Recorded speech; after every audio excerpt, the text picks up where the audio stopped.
la fe, la certeza de lo que esperas. Es pues la fe, el motor que impulsa tus velas. La fe te hace descubrir el poder que se encierra en ti, para ver lo que no se ve, para poder seguir. Es pues la fe, la moneda que adquiere todo. Es pues la fe, más valiosa que el mismo oro. La fe te sostiene mirando hacia el frente.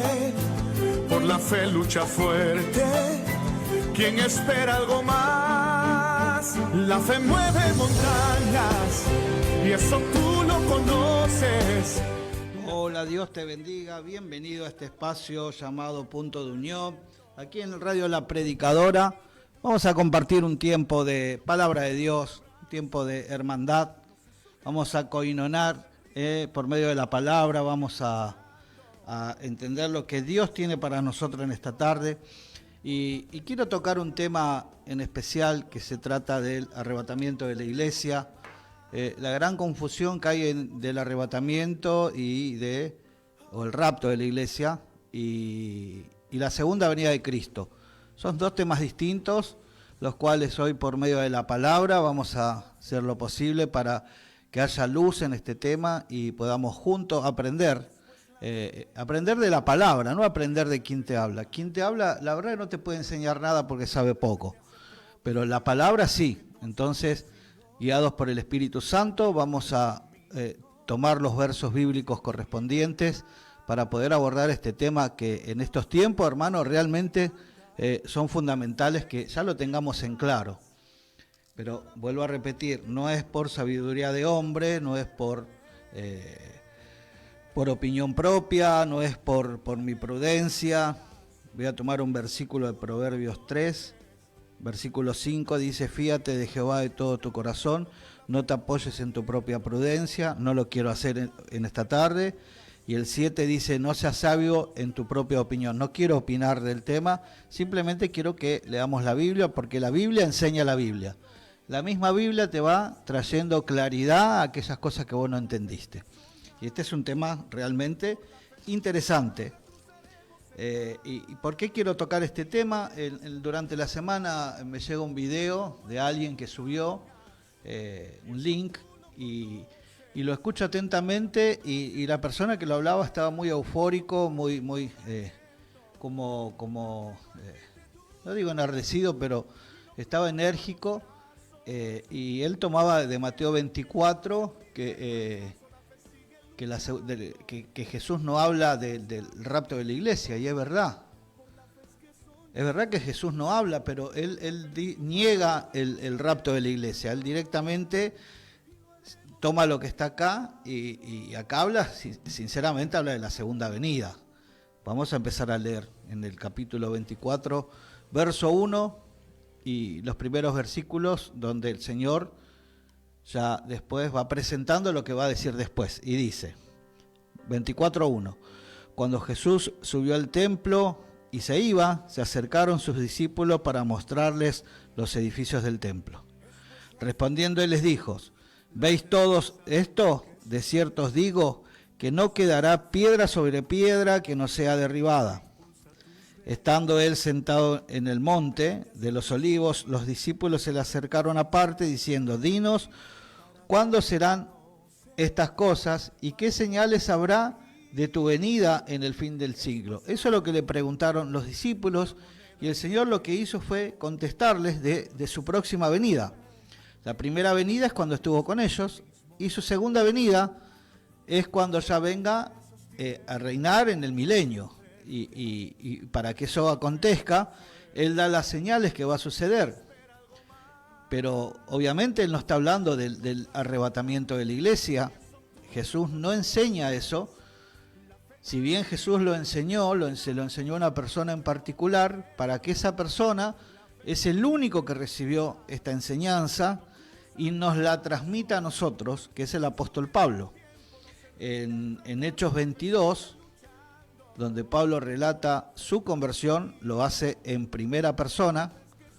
En Hechos 9, está relatado en tercera persona porque Lucas, el médico, el amigo de Pablo, el apóstol Pablo, escribe el libro de Lucas, el Evangelio de Lucas, y también escribe el libro de los Hechos. Y en el capítulo 9 lo hace en tercera persona, relatando lo que Pablo le contaba.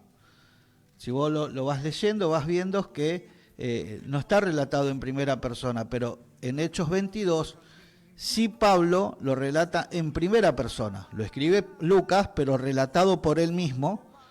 Y vamos a leer del versículo 13 en adelante, Hechos 22, 13 en adelante, que dice: vino a mí y acercándose, ya vino a mí, no dice vino a él. Se refiere a él mismo, habla en primera persona. Se refiere a Ananías. Vamos a leer el 2, así lo entendés mejor. Entonces uno llamado Ananías, varón piadoso según la ley, que tenía buen testimonio de todos los judíos que allí moraban, vino a mí, acercándose, me dijo: hermano Saulo, recibe la vista. Y yo en aquella misma hora recobré la vista y lo miré, y él dijo: el Dios de nuestros padres te ha escogido para que conozcas su voluntad y veas al justo y oiga la voz de su boca, porque será testigo suyo a todos los hombres de los que has visto y oído. Y ahí acontece algo tremendo, donde el mismo Jesucristo le habla y le revela todas las cosas.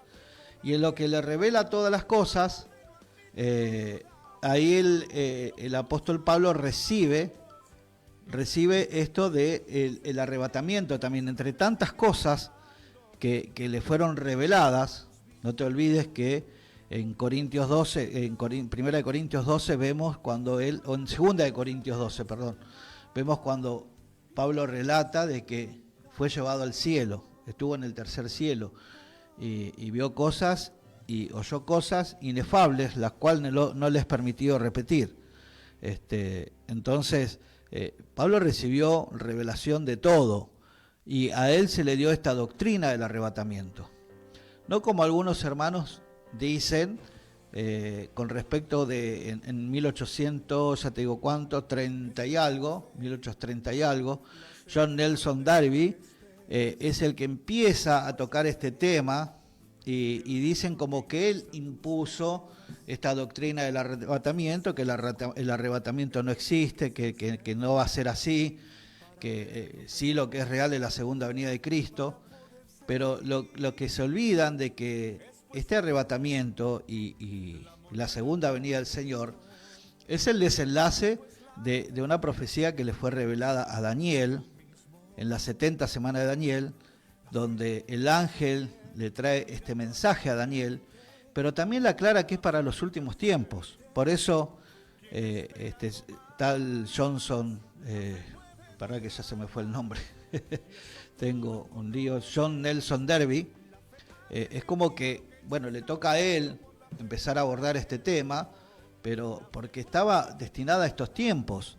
Hablar antes de ese tiempo, de esta fecha, del rapto de la iglesia, es como que no iba a tener mucho sentido.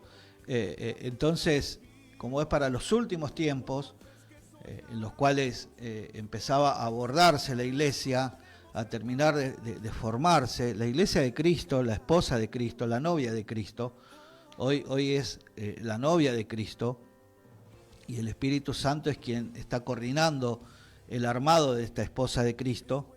Él la está sosteniendo, la está proveyendo de dones, de talentos, para que la esposa de Cristo, la futura esposa de Cristo, la iglesia de Cristo, pueda sobrevivir, pueda mantenerse limpia, pura, sin mancha, en este mundo tan corrompido como está. Es un mundo que realmente es terrible como está todo.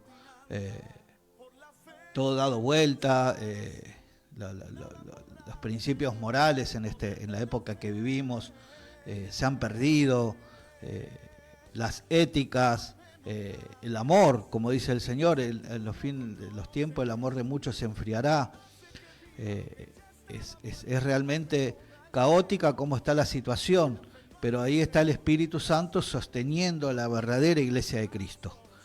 porque la iglesia de Cristo la componen no todos aquellos que dicen Señor, Señor. El mismo Jesús dice que va a haber un momento que va a haber muchos que van a decir, pero Señor, Señor, en tu nombre sanamos, en tu nombre echamos fuera demonios.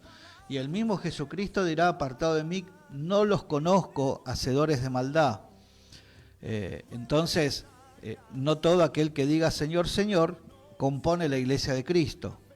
Hay otros que creen que con llevar a la cultura hebraica, vos ves que hay banderas, que hay shofares, que hay danzas hebreas, que eso te acerca más a Dios, y sinceramente, hermano, eso no te acerca más a Dios. Hoy si nosotros somos fríos para leer la Biblia, el pueblo hebreo hoy por hoy está ignorado por el Señor, está esperando, están en stand-by. No están en obediencia el pueblo hebreo, el pueblo judío. Los judíos no están en obediencia, ellos negaron al Salvador, al Mesías. Por eso entramos nosotros en el olivo natural, somos el olivo silvestre. Fueron cortadas las ramas del olivo natural y fuimos injertados nosotros, la iglesia de Cristo. Yo el viernes pasado, no, el anterior creo que hablaba, no, ya tengo un lío en la cabeza, no sé si esto lo prediqué en la iglesia, de que tenemos que aprender que hay dos entidades. Por un lado, la primera persona es la iglesia del pueblo de Dios, los hebreos. Y la otra persona que compone la familia de Dios es la iglesia de Cristo. No tiene nada que ver una cosa con la otra. Entre las dos componemos la familia de Dios. Así dice la palabra. Nosotros somos el olivo silvestre y fuimos injertados en el olivo natural y nos nutrimos de la rica savia que es Jesucristo.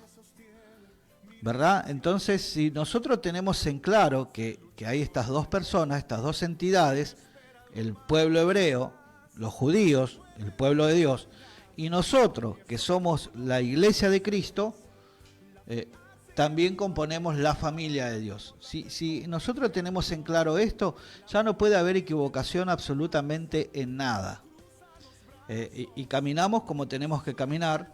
Por eso nosotros no tenemos que aferrarnos a costumbres judaicas, como decía recién. Costumbres judaicas no, hermano, porque no te hace más santo eso. Hoy lo que salva al ser humano es la fe en el Señor Jesucristo. No una costumbre, no tus actos, no tus obras, porque no es por obra la salvación, sino la salvación es por gracia, y la gracia se consigue por medio de la fe. O sea, no es por obra, sino es por fe. Entonces, teniendo fe en el Señor Jesucristo, eso a nosotros es lo que nos permite ser hijos de Dios. Somos hijos adoptivos, pero somos hijos. Y en el momento que somos hijos, dicen en 1 Corintios 5:17, de modo que si alguno está en Cristo, nueva criatura es. Es también para los hebreos. Ya los hebreos no se deben aferrar a las costumbres hebreas. Quizás vos te acordás de un momento, un pasaje donde Pablo, el apóstol Pablo, lo reprenda a Pedro, porque Pedro incentivaba a la iglesia de Cristo, a los gentiles que creían en Cristo, a vivir de una manera, pero él entre los judíos vivía como judío. Y lo que el Señor quiso desde que empezaron a creer en el Mesías es de que se desprendan de la cultura, de la costumbre judaica. Entonces ya no debían judaizar, ni los propios judíos deben judaizar. El Señor da las normas que ya no nos tenemos que aferrar a las leyes que había impuesto Moisés. Si vos lees el Monte de la Bienaventuranza en Mateo 5, vas a notar muchas cosas, pero lo tenés que leer, hermano. Yo no te lo puedo transmitir acá en estos 55 minutos que tenemos para compartir. Yo te doy los pasajes bíblicos, trata de leerlo vos, y vas a notar que Jesucristo dice, habrás oído que se ha dicho, pero yo os digo, y ahí el Señor está trayendo ese nuevo reglamento, si querés llamarlo, esas nuevas reglas. Te doy el solo caso del adulterio, de que si se encontraba alguien en el acto de adulterio, irrevertiblemente debería morir. Pero yo os digo, dice Jesucristo, que si mirás con tu ojo y codiciás la mujer de tu prójimo en tu corazón, ya pecaste. Fíjate vos qué distinto. Antes era solamente por el solo hecho de, o por el hecho de estar en que te encuentren en infraganti con una mujer. Ahora con el solo hecho de mirar con tu ojo y codiciar la mujer de tu prójimo, ya eso es pecado. Por eso, vos lees el Monte de la Bienaventuranza y vas a ver cómo Jesucristo hace caducar una parte y trae todo esto nuevo que corre para la iglesia de Cristo. La iglesia de Cristo son aquellos que creen en Jesucristo, no aquellos que se aferran a las costumbres judaicas, porque en vez de avanzar retrocedemos, hermano. Por eso vienen las confusiones y tomamos Mateo 24 y confundimos el tiempo de la segunda venida y el tiempo del rapto de la iglesia, cosa que no habla Jesucristo del rapto de la iglesia. Sí, el apóstol Pablo, él es el que nos adoctrina, o el que nos va enseñando que nos preparemos para ese tiempo, que es sencillo. Para que el anticristo pueda desarrollar su ministerio, vamos a decirlo así, tiene que ser quitado el Espíritu Santo, pero es quitado el Espíritu Santo junto con la iglesia. El Espíritu Santo está acá para proteger a la iglesia de Cristo. Él es el que está deteniendo de que el maligno, de que el hombre inicuo, el anticristo, pueda empezar a funcionar.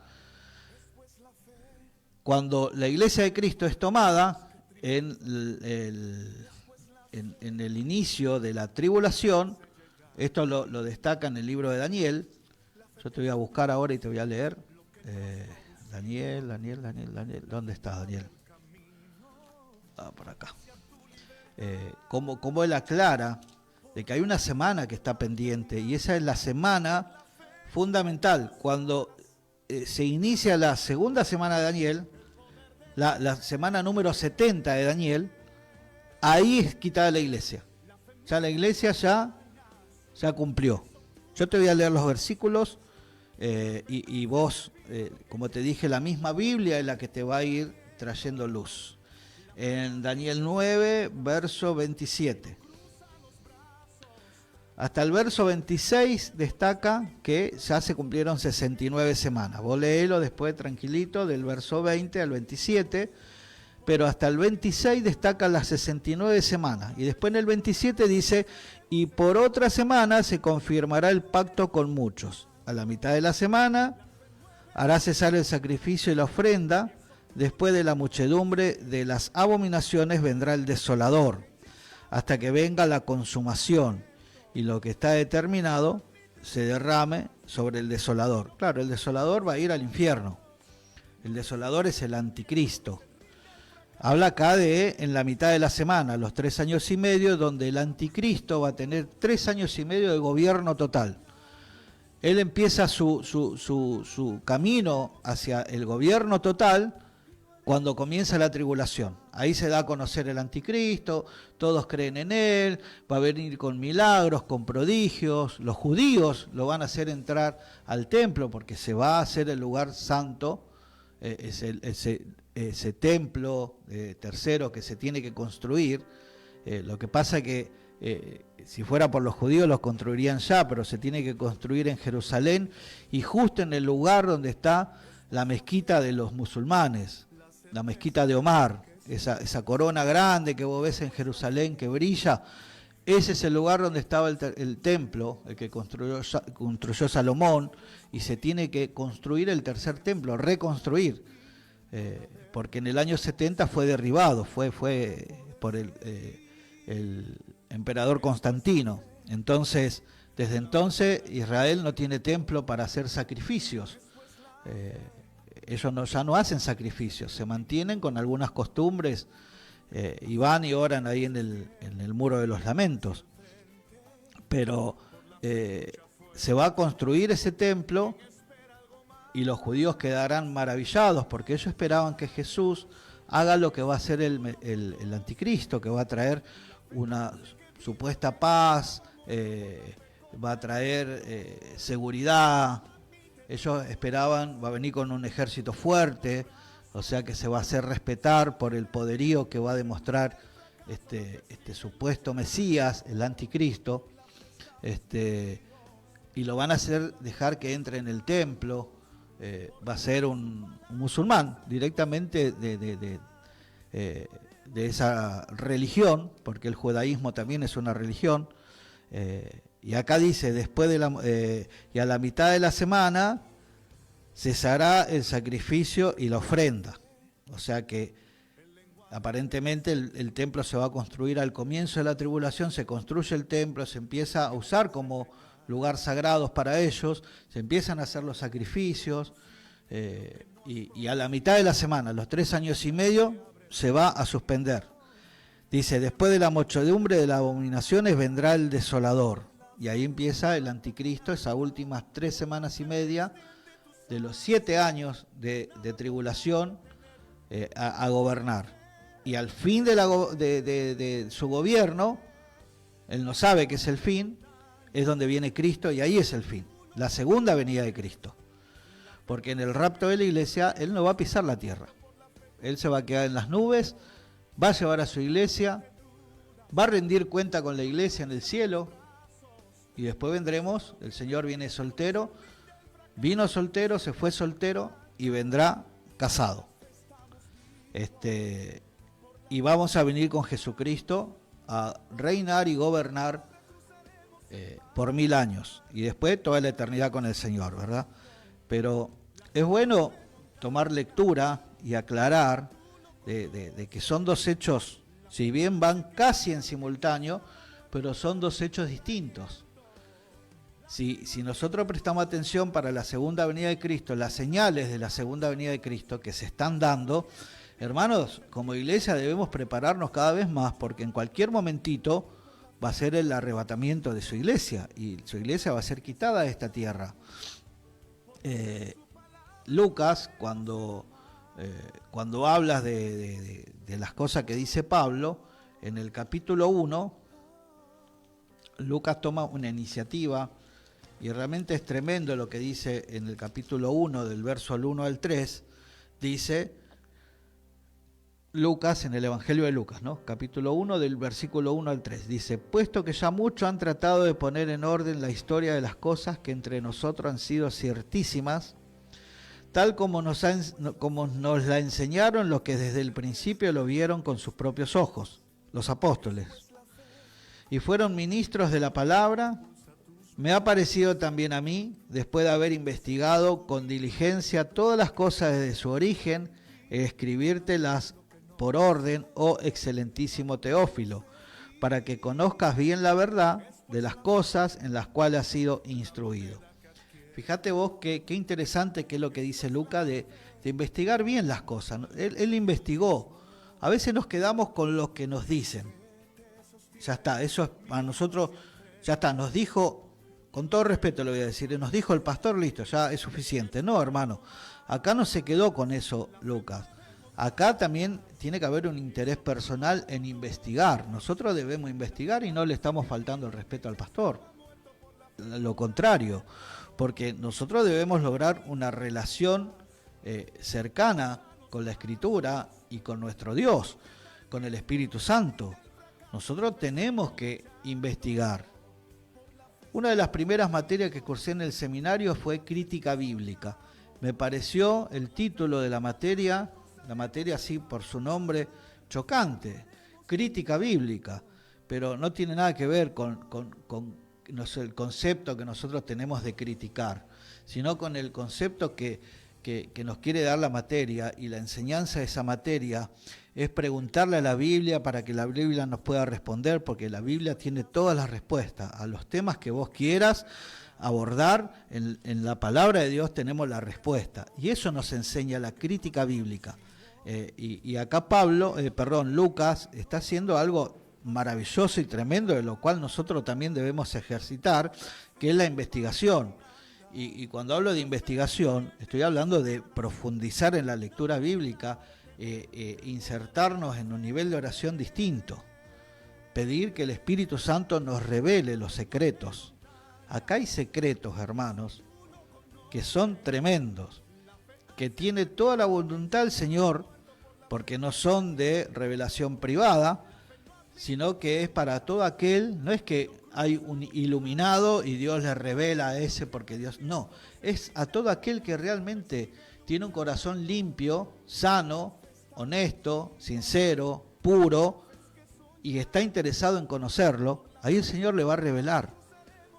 Y el Señor escudriña las mentes, escudriña los corazones, pesa los corazones, y Él va revelando a su debido tiempo, porque no siempre estamos preparados para recibir tal o cual cosa de las profundidades de la palabra de Dios, hermano. A veces no estamos preparados. Yo creo que conté acá mi primera vez que estaba empezando a buscar al Señor, ya hace como 30 años, y bueno, termino en una iglesia y llego en esa iglesia donde había una célula de jóvenes, eran todos varones, eran con más de 20, y me permiten pasar y me siento así en un costado y muy enérgico hablaba el hermano que estaba a cargo de la célula, de que porque si nosotros no somos capaces de dejar a nuestra familia, a nuestros padres para seguir al Señor, y empezó a decir cosas que, hermano, yo era nuevito, no entendía nada, y escucho algo que para mí era una barbaridad. Me levanté y me quise retirar y me quisieron agarrar y me zafé, y empezó, uno gritó, se endemonió, y después eran 3, 4 corriéndome y yo corriendo como loco, porque obviamente no estaba preparado para recibir la verdad que estaba diciendo el hermano. Y a veces nos pasa así, que nos chocan determinadas cosas porque no estamos preparados para recibir la revelación de Dios. Para eso debemos prepararnos, y el Señor sabe cuándo es nuestro tiempo y nos va revelando paulativamente los secretos y las verdades de Él. Por eso es fundamental demostrarle al Señor el interés en querer aprender sus cosas y no llevarse solamente, gloria a Dios por todos los que enseñan la palabra de Dios, por esa enseñanza. Nosotros debemos tener el interés personal de conocerle al Señor. No podemos decir que la amamos si no tenemos interés en conocerle. Yo realmente amé a mi esposa y quise conocerla, y me llevó tiempo para poder conocerla, inclusive de casados todavía seguí conociendo a mi esposa. Por eso, para que sea una relación estable en un matrimonio, deben conocerse, ¿verdad? Y no hablo al conocerse como te impone la sociedad hoy. No a ese conocimiento. Hablo de conocerse, de tener conversaciones, de compartir gustos. Con mi esposa tenemos un montón de diferencias. No voy a decir de que somos esa pareja que, viste, ay, coincido en esto, coincido en... No, tenemos un montón de diferencias. Pero hay algo que nos une y nos une profundamente, que es el amor a Cristo. Eso es lo que nos une. ¿Viste el nombre de este programa? Punto de Unión. Hay algo que nos une, y eso, ese amor a Cristo es lo que tapa las cosas que quizás no coincidimos. Y ese es el respeto y el amor que nos tenemos como pareja, como esposos que somos. Bueno, ese mismo amor tiene el Señor por nosotros. Pasa por alto. Él ya nos conoce, pero Él quiere que nosotros lo queramos conocer también. De eso se trata, leer la palabra, orar, pedirle discernimiento al Espíritu Santo que nos ayuda a discernir. Como hizo Lucas acá, me ha parecido también a mí, después de haber investigado con diligencia, fíjate, con diligencia investigó, con responsabilidad, con entusiasmo, con gana, ¿verdad? Todas las cosas, no una partecita, desde su origen. Qué bueno, hermano, que nosotros podamos tomar con esta responsabilidad el aprender desde la Biblia. El mejor seminarista que nosotros tenemos que nos puede capacitar es el Espíritu Santo. No tengas duda.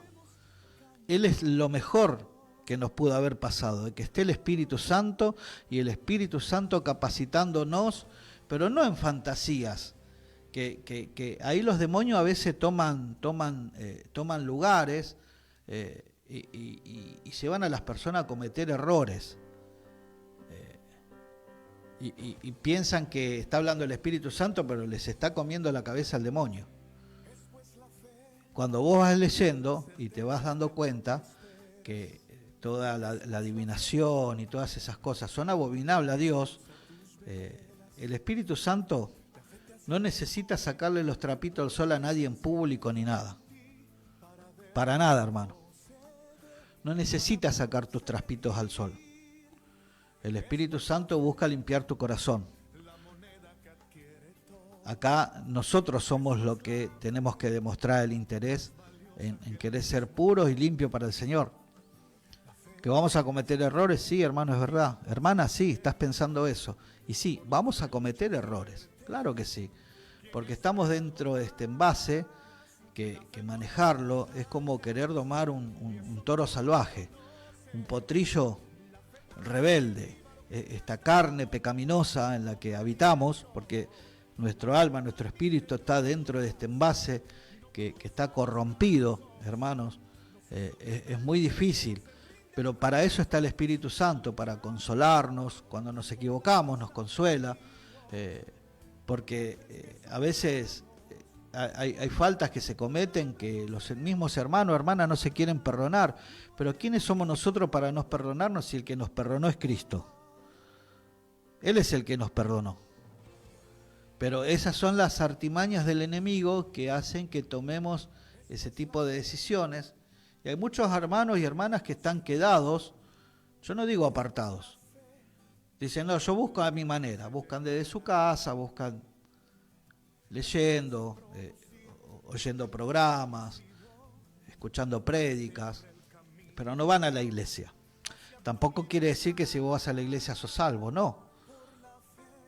No porque por asistir a una iglesia te ganaste la salvación, no, hermano. Ganarse la salvación no es por obra, sino es por fe. No es por ir a la iglesia, es por fe. Bueno, entonces vamos a tratar de retomar el tema en Mateo 24, de que habla de la segunda venida de Cristo. Después quien nos trae la doctrina del arrebatamiento es el apóstol Pablo. El apóstol Pablo es el que dejó escrita en sus distintas cartas, hay muchos pasajes, en segunda de Tesalonicense, en primera de Tesalonicense, en segunda de Corintios 15, y así hay muchos lugares donde Pablo habla de lo que venimos tocando, que es del arrebatamiento. Bueno, le voy a pedir a Mauro, para dejarte descansar un chiquitito, un tema que tenga preparado él. Y volvemos, no te vayas, ya volvemos.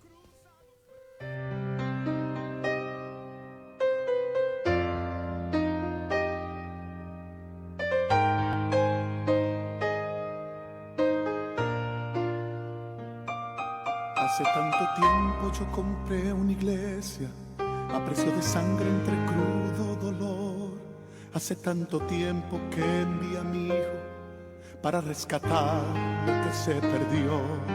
Hace tanto tiempo que estoy deseando esa humilde entrega de un adorador que solo se postra ante mi presencia y no a las ofertas de una posición. Hace tanto tiempo que estoy deseando que muestre mi imagen, que es la del amor, que no se confunda entre tanta gente, que sea distinta solo como yo, que no se divida como suele a veces, entrando en contiendas y en discusión, buscando alcanzarse el más grande que el otro.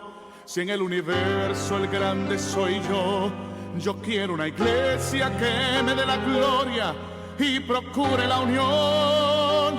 Yo quiero una iglesia que sane al herido, que rompa cadenas, liberte al cautivo, que aclare la mente al que está confundido y que ame verdad.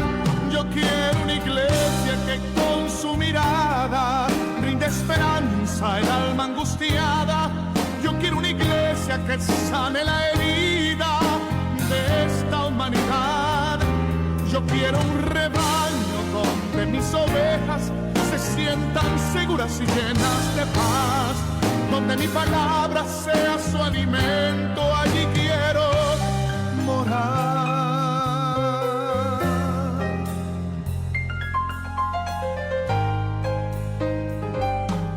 Yo quiero una iglesia que con su alabanza perfume mi trono, me dé ese lugar. Una iglesia que sepa hacer diferencia entre el bien y el mal.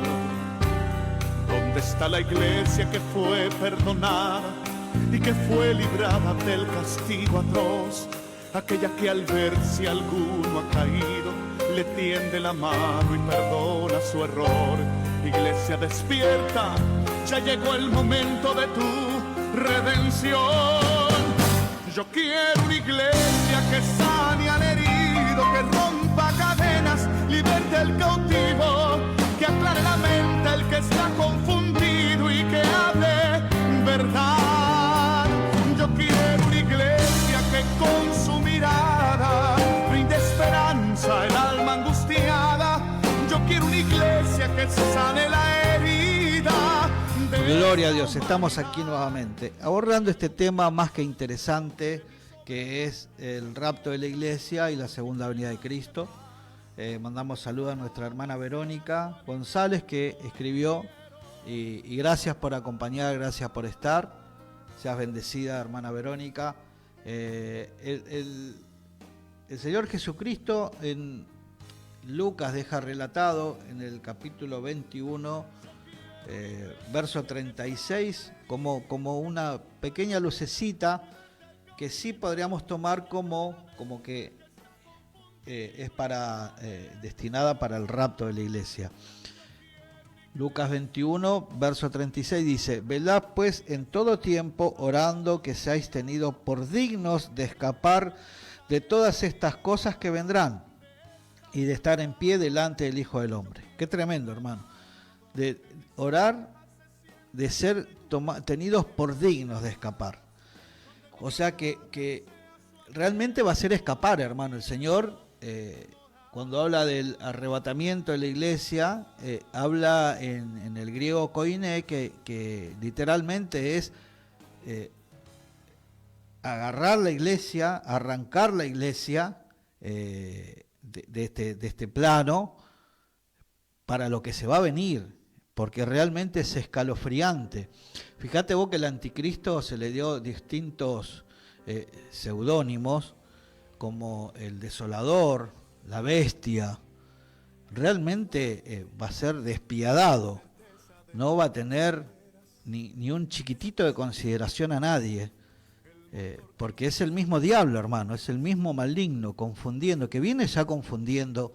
Por eso el Señor nos deja a través de Pablo en las distintas epístolas de cuidado con los falsos profetas y maestros, de las doctrinas de demonios, porque está metiéndose cada vez más en las iglesias, llevando por cualquier viento de doctrina a la gente, y la gente que lamentablemente no toma el interés que debe tomar en leer las Escrituras, porque cualquiera que lee, hermano, no hace falta ser sabio e inteligente, porque ya el Señor nos dio sabiduría para... y al que tiene interés le va dando el discernimiento de que hay muchas cosas que están circulando. No hace falta ser un iluminado, hermano, para darte cuenta que es todo charlatanería, entretenimiento, sacándote y llevándote por caminos que te llevan al infierno directamente, porque de eso se trata el trabajo de Lucifer, con los hijos de Dios, tratar de confundir, si es posible, aún a los escogidos, por medio de prodigios y señales. Y la gente ve esas cosas, wow, dice, y queda maravillado, y queda encandilado, hipnotizado, encantado, y son llevados a caminos que no lo tienen a Cristo. Porque si a vos en la enseñanza, hermano, en una prédica te hablo nada más, si en una prédica que te dan un día, en la iglesia, y en el camino, en la prédica, no está el Señor Jesucristo, hermano, te está llevando un camino equivocado. Porque Jesucristo dijo: yo soy el camino, yo soy la verdad y yo soy la vida. En esa prédica tiene que estar el Señor Jesucristo. Si no está Jesucristo en la prédica, hermano, está estás yendo por un camino equivocado, erróneo, y andás a ver a dónde vas a terminar. Dios quiera que te rescates, como dicen ahora los jóvenes, te rescates en el camino y digas, uy, pará, ¿dónde estoy? No, yo voy al verdadero, al camino verdadero, a Jesucristo. Entonces, aquí en este versículo 36 del capítulo 21 de Lucas, es como que se nos entrehace ver de que seamos tenidos por dignos de escapar de todas las cosas que vendrán y de estar en pie delante del Hijo del Hombre. Qué tremendo, hermano. Dios quiera que sea así y que podamos escapar de todo lo que se va a venir y realmente va a ser destructivo, porque no se trata de otra cosa, va a ser destructivo, sobre todo esos últimos 3 años y medio que gobierne el anticristo. Aclaramos que no va a gobernar sobre todo el planeta, sí va a tener influencia sobre todo el planeta, pero va a ser devastador, hermano, devastador. Por eso la Iglesia de Cristo no va a pasar por eso, porque ese es el ministerio de la Iglesia de Cristo, en este tiempo de gracia, de ocupar el lugar que ya está destinado que ocupe, que sea la esposa de Cristo. Realmente la Iglesia de Cristo también la componen judíos mesiánicos que le llaman, son judíos que se han apartado de las costumbres de la religión judía y han tomado el Evangelio de Cristo, hermano, el Evangelio de Jesús, las buenas noticias. Él trae buenas noticias. Por eso yo en lo personal quiero inculcar a que te informes, y en el único lugar que te podés informar de todas estas cosas es en la palabra del Señor. Yo te puedo ayudar y te puedo guiar en que el Antiguo Testamento sirve como base, pero no es doctrinal, hermano. Nosotros somos cristianos y tenemos que seguir la Iglesia Nuevo Testamentaria, somos del Nuevo Testamento. En 2 Timoteo 3:16 dice que toda la Escritura es inspirada por Dios, no cabe duda, es verdad. Si la palabra lo dice, así es. Y útil para enseñar. La palabra del Señor nos enseña. Para redarguir. Para que podamos nosotros aprender e instruirnos en la justicia. Tremendo, hermano. Hay un soplo de Dios en la palabra de Dios bien tomada, para aquel que tiene el interés en conocerle a Dios. Dice que a nuestros padres, en el libro de los Hebreos, le hablaba por medio de los profetas y los apóstoles, más ahora, no, por medio de los profetas, más ahora el Señor nos habla por medio de su Hijo, por medio de Jesucristo. Y al apóstol Pablo le dio una tarea tremenda, hermano, tremenda. A ver si te lo encuentro. Primero quiero ver si tengo tiempo. A nuestro hermano Víctor de San Justo le mandamos saludos también. Comparte Proverbios 5 del 15 al 19. Bendecido todo su santo esta tarde. Amén, hermano. Gloria a Dios. Gracias por estar, por acompañarnos. Te quería buscar. Uy, ya me perdí. Soy un desastre. Vos sabés que mi esposa me dice, mi amor, lleva anotado. Mi hija también, lleva anotado. Tengo esta cabecita loca, que gracias a Dios, no, el único perfecto es nuestro Señor Jesucristo. Nosotros metemos la pata, hermano. Vamos a decir la verdad. Nos queremos hacer la canchereamos, ¿viste? Y a veces le pifiamos. Y bueno, gloria a Dios. Pero lo cierto es de que son dos cosas distintas. El rapto de la iglesia van en paralelito, van ahí cerquita, casi unidas, para que se empiece a desenlazar la última semana de las 70 semanas de Daniel, que es sinónimo de tribulación, tiene que ser quitada la iglesia. Es indudable eso, porque no es que yo lo esté enseñando, es lo que dice la Biblia, hermano. La Biblia dice eso, a que nosotros vamos a hacer caso a lo que dice acá. Porque a veces, viste, no, pero ¿qué doctrina es esa? Sí, la doctrina de la Biblia. No es otra doctrina. Es la doctrina de la Biblia. Ya me acordé. Estaba tratando de hacer tiempo. En Romanos 11. Tremendo. En Romanos 11 habla de lo que decía al comienzo de hoy, de que somos del olivo silvestre y fuimos injertados en el olivo natural. Así termina, ¿verdad?, el Señor. Pero quiero que leamos del 25, 11:25, que dice así: porque no quiero, hermanos, que ignoréis este misterio. Y esto te va a esclarecer mucho de qué pasa con el pueblo judío y quiénes somos nosotros. Para que no seáis arrogantes en cuanto a vosotros mismos, que ha acontecido a Israel endurecimiento en parte, hasta que haya entrado la plenitud de los gentiles. Esto te marca, cuando usan el término plenitud, vamos a hacer de cuenta que es el número de los gentiles, la plenitud. Es como que hay una cantidad, la plenitud de los gentiles. Y luego todo Israel, mira hermano, esto es maravilloso lo que dice acá. Todo Israel será salvo, como está escrito: vendrá de Sión el libertador y apartará de Jacob la impiedad. Y este será mi pacto con ellos cuando yo quite sus pecados. Claro, cuando termine la tribulación y venga el Señor Jesucristo, le dé su merecido al anticristo, que es lo que leímos en el verso 27 del capítulo 9 de Daniel, la culminación de la semana número 70, la que está en stand-by, y en cualquier momento se empieza a desarrollar la semana 70, inmediatamente es tomada la iglesia. Cuando culmine esa última semana, la semana número 70, tiene su merecido el anticristo, tiene su merecido. Y ahí cuando vean al Mesías, al verdadero Mesías, viniendo en poder y gloria a reinar, ahí van a pedir perdón los judíos, y ahí todos serán salvos, dice aquí.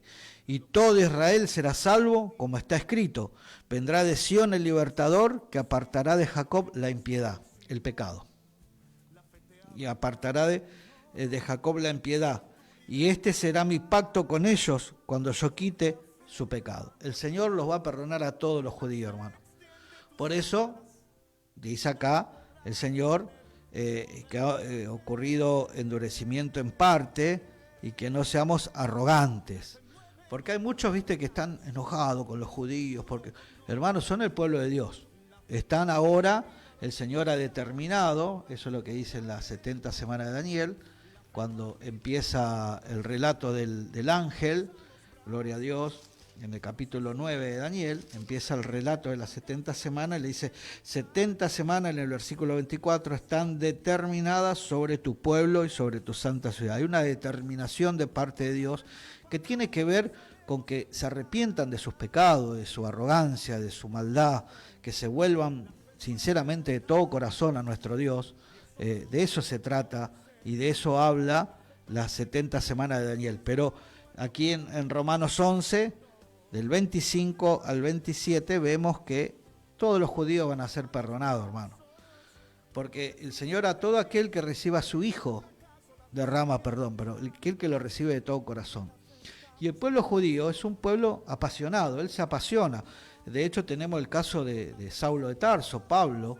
Él tenía un velo en los ojos, no podía ver todavía que esa nueva doctrina que se estaba desarrollando, los seguidores de Cristo, para él era una herejía, y por eso es que pidió carta a los sumos sacerdotes, y los quería meter presos y los quería azotar, porque él amaba con gran pasión. Son apasionados, realmente son apasionados por lo que ellos creen.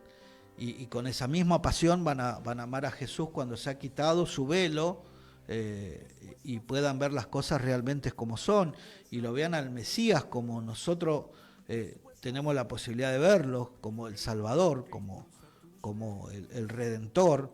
Ellos lo esperan al Mesías con locura. Se van a confundir porque están ciegos, pensando que el anticristo es el Mesías, que ellos están aguardando, que están esperando, pero bueno, después van a ser desengañados y van a pedir perdón, y todos los judíos van a ser perdonados, y gloria a Dios por eso, hermano, y gloria a Dios porque el pueblo sea perdonado, y vivamos todos juntos por la eternidad en el amor de nuestro Dios eterno, y podamos estar en su gloria perpetuamente, hermano. Por eso nosotros debemos esforzarnos. Estamos acá en este mundo luchando con toda esta violencia que se vive, con toda esta mentira, gente engañada. Nosotros debemos orar, no debemos pelear con nadie, discutir con nadie. Si nosotros vemos algún hermano que está en una iglesia que tiene una doctrina medio rarita, empecemos a orar por ese hermano, que se le caigan las vendas, que puedan volverse, si están dentro del libro de la vida, que se vuelvan a nuestro Dios, hermano, que se vuelvan. Es lo que podemos hacer. No estamos para estar discutiendo ni peleando. Nuestra pasión la debemos volcar en la oración, porque a veces Pablo buscó su pasión en querer destruía ese nuevo movimiento, ¿verdad? Que era la iglesia de Cristo que estaban haciendo con poder y con gloria. Eran tremendos los milagros, prodigios y maravillas de la iglesia, esa iglesia primitiva, hermano, que era tremendo el mover que había, y es tremendo el mover que puede haber si la iglesia está unida, si la iglesia está en santidad, si la iglesia no está contaminada, ese mismo poder, porque dice que las puertas del Hades no prevalecen contra la iglesia de Jesucristo, no contra determinado templo, determinado ministerio, como algunos hacen creer eso, engañando a la gente con prodigios y milagros mentirosos, llevándolos por el camino del error, por el camino abominable de la adivinación, hermanos. Nosotros no debemos estar metidos en esa. Ya te digo, si conoces a alguien que está transitando esos caminos, lo más sabio y lo más hermoso que podés hacer es orar por esa persona. Orar por los que vemos que están confundidos, sin ir a confrontar con ellos. No hace falta confrontar, ponerlos en oración, y el que obrará es el Espíritu Santo. Bueno, mi hermano, mi hermana, gracias por acompañarnos. Nos volveremos a encontrar el próximo viernes en este espacio que se llama, si Dios permite, Punto de Unión. Quien te habló es el pastor Claudio. Vamos a orar y nos despedimos. Padre, gracias por tu Espíritu Santo, por Jesucristo, que por medio de Él tenemos la salvación, y tu Espíritu Santo que nos da la fuerza, Señor, para continuar, nos da el aliento, nos da, Señor, ese hambre de buscarte cada día más.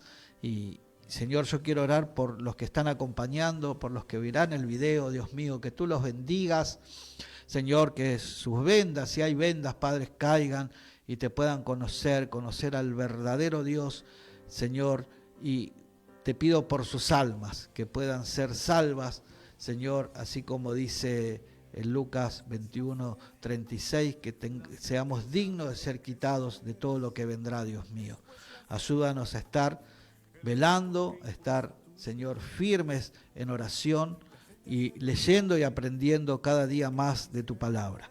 Te lo pido en el nombre poderoso de Jesús. Amén. Hermano, hermana, amigo, amiga, nos vemos el próximo viernes a la misma hora por aquí Radio La Predicadora. Chao, Dios te bendiga. Es pues la fe más valiosa que el mismo oro. La fe te sostiene mirando hacia el frente. Por la fe lucha fuerte. ¿Quién espera algo más? La fe mueve montañas y eso tú lo conoces. La fe hace que viva lo que ya estaba muerto. Por la fe cobra aliento. La fe no admite dudas y no cruza los brazos. No se sujeta el tiempo, no se rinde el fracaso. La fe sigue luchando. Por la fe estamos vivos. Por la fe es que soñamos. Por la fe en su palabra cruzaremos el mar y lo haremos cantando.